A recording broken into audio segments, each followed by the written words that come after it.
Makakapanayam natin ngayon through phone ang legal officer ng Ozami City na si Jeffrey James Ocang. Magandang hapon po sa inyo, sir. Good afternoon, sir. Opo, nagkausap na po ba kayo ni Vice Mayor Parahinog bago siya inilipat sa Camp Crame? Anong inyo napag-usapan?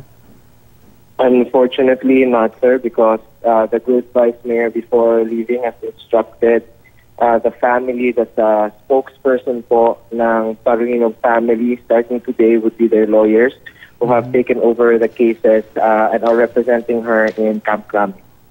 Okay, but the lawyers will insist in keeping communication with the Vice Mayor. Excuse me po, what do you mean, sir?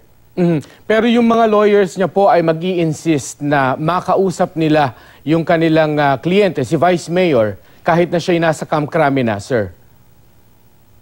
Is that right? As far as I know, they are able to talk with the good Vice Mayor.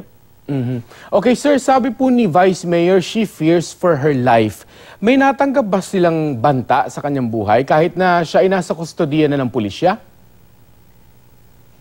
Probably that is just the result of what happened with her father. I'm not privy to any information that indicates that she personally received threats in her life while she is in detention po sa local police station. Okay, sir, paano po ngayon ang local government ng Ozami City? Sino po ang nakaupong temporarily na mayor at vice mayor ng bayan?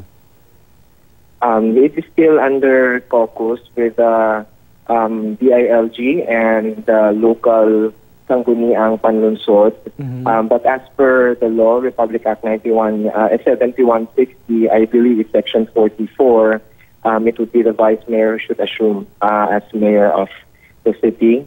I'm privy yet as to who will be the acting or OIC mayor. Okay, sige. Maraming salamat po sa oras ninyo. You're welcome po, sir. Si Ozami City Legal Officer Jeffrey James Ocang.